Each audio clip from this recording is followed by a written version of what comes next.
নমস্কার ফ্রেন্ড, লাড্ডুস মম কিচেনে আপনাদের সবাইকে স্বাগত। আজ আমি বানিয়েছিলাম রুই মাছের সরষে ঝাল।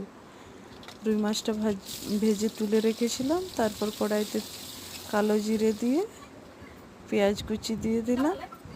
পেঁয়াজটা হালকা ভেজে নিয়ে তারপর তাতে হলুদ, ধনে জিরের গুঁড়ো, আদা রসুন বাটা, কাঁচা লঙ্কা, টমেটো কুচি আর নুন দিয়ে ভালো করে নাড়াতে লাগলাম।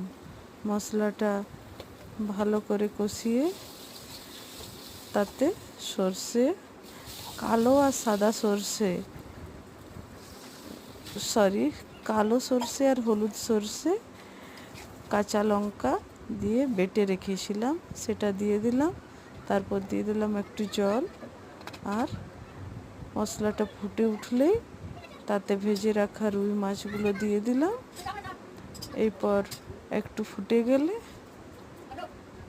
নামিয়ে নিলাম। ব্যাস রেডি আমার রুই মাছের সরষে ঝাল।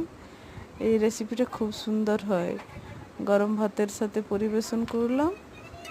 খেতে দুর্দান্ত হয়েছিল। আপনারা এটা অবশ্যই ট্রাই করবেন আর আমাকে জানাবেন কেমন হয়েছে। আর আমার চ্যানেলটা সাবস্ক্রাইব করার অনুরোধ রইল।